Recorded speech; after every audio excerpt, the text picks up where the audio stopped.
여러분, 사람이 진실을 마주하면 두려울 게 없다? 뭐가 두렵나? 죽음도 안 두려워. 진짜로 진실이 없으니까 두려운 거예요. 항상 여러분의 진실이 뭐예요? 아프다는 거잖아요.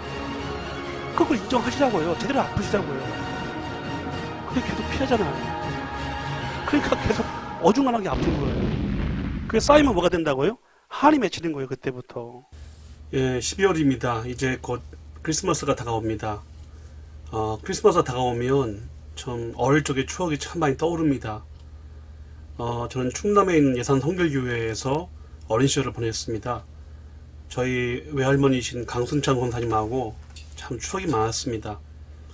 요즘에는 많이 안 하는데 과거에는 이렇게 별 등이라고 해서 별 모양의 큰 등을 만들어서 초를 이렇게 집어넣고요. 그 다음에 이제 새벽송이라고 해서 12월 25일 새벽에 이렇게 곳곳 교인들 집을 방문하면서 뭐 기쁘다 구주 오셨네, 고요한 밤 거룩한 밤 부르면 선물을 이렇게 줍니다. 그 분들이 할머니 같은 경우는 항상 이렇게 뻥튀기 같은 거를 준비하셔서 항상 이렇게 선물해 주신 기억이 지금 납니다. 그때가 참 몹시 그립습니다. 크리스마스에 대한 추억이 참 많았기 때문에 저는 12월만 되면 가슴앓이를 참 많이 합니다. 이렇게 그리움병이랄까요? 이렇게 참 많습니다. 우리가 크리스마스 하게 되면 이제 그 뿌리가 역시 신약 성경에 있는 복음서에서부터 그 뿌리가 이제 기원될 것입니다. 근데 이제 그 마태복음과 특별히 이제 누가복음 두 군데에서 예수님의 출생에 대한 이야기가 나옵니다. 정확히 말하면요, 예수님이 탄생하신 게 아니라 예수님께서 강생하신 겁니다. 그러니까 출생이라는 것은 원래 시작이 없다가 그 출생한 날부터 시작이 생긴 게 아니겠습니까? 하지만 우리 예수님은 요한복음에 의하면 영원 전부터 하나님과 함께 하신 하나님이시기 때문에 시작과 끝이 없죠. 다시 말해서 예수님께서 이 땅에 오신 거는 우리가 인간을 보기엔 탄생이지만 사실은 그 내면 속엔 뭐가 있냐면 강생입니다. 내려오신 것이죠. 탄생한 것은 인간의 구원을 위해서 이렇게 하신 것이고요. 아무튼 그래서 우리 어릴 적에는 그 교회에서 십자가 옆에 이제 구주 강생이라고 크게 글씨를 써놓은 모습을 본 기억이 있습니다. 우리가 마태복음과 누가복음에서 예수님의 출생에 대한 얘기를 많이 봅니다. 근데 좀 내용이 다릅니다. 예를 들면 마태복음에는 박사들이 와서 경배했다는 기록이지 않습니까? 저는 참 그게 참 아름다운 그 그림 같아요. 그 장면이. 그 박사들이 먼 곳에서 왔지 않습니까? 이분들이 페르시아에서 오셨는데 제가 그 길을 재보니까 KTX 타고 서울과 부산을 6번 왔다 갔다 할 거리예요. 5번, 6번 왔다 갔다 할 거리. 엄청난 거리를 오신 거예요. 우리가 흔히 동방박사가 몇 사람이냐 물어보면 3명이다 하는데 성경에는 그 말이 없어요. 선물이 3개지 황금, 유향, 모략, 박사님이 3명이라는 말은 없습니다. 제가 생각할 때는 3명이 아니라 3명이 왔다고 하더라도 아마 몇십 명을 데리고 왔을 거예요.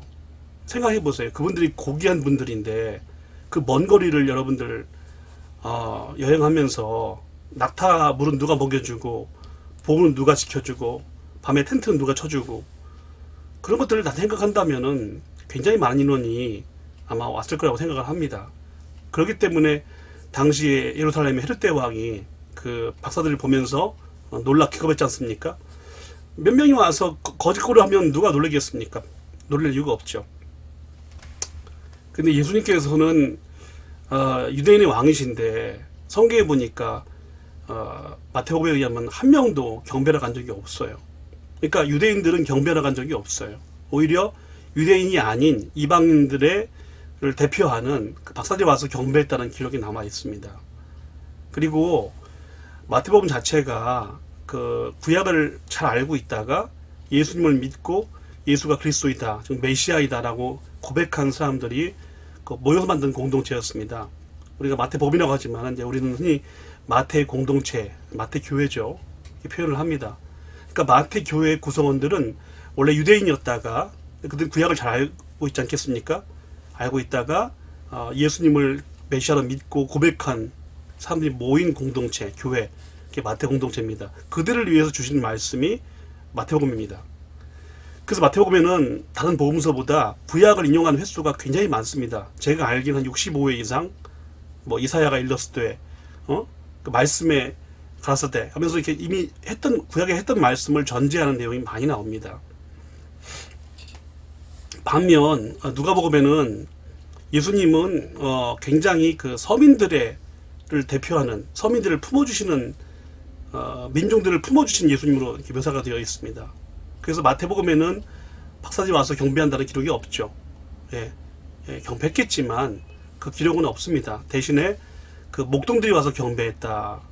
목동들은 당시에 굉장히 그 하층 계급이었습니다. 여러분들. 그분들이 와서 맨 처음 아기 예수를 경배했다는 기록이 있습니다. 그러니까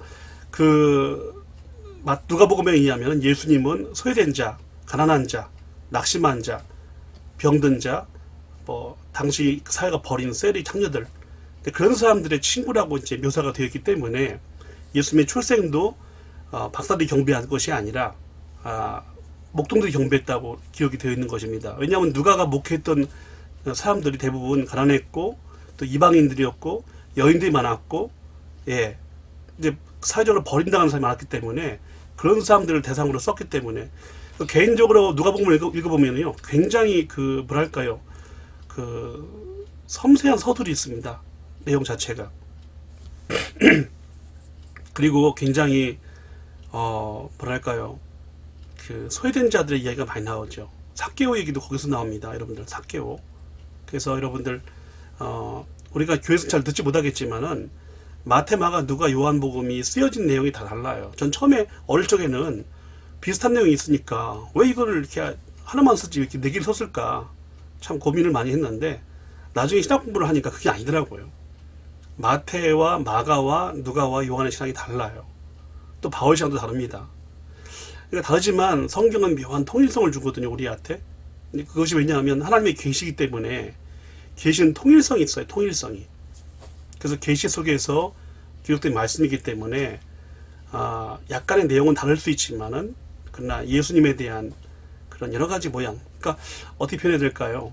크리스탈을 보게 되면 이쪽에서 보면 색깔이 다르고 이쪽에 보면 다르지 않습니까? 그런 식으로 마테마가 누가 요한이 바라보는 예수는 각기 모습이 같지 않았다. 하지만 그 다름 속에서 차이 속에서 굉장한 아름다움이 있었다. 이렇게 생각할 수 있겠습니다.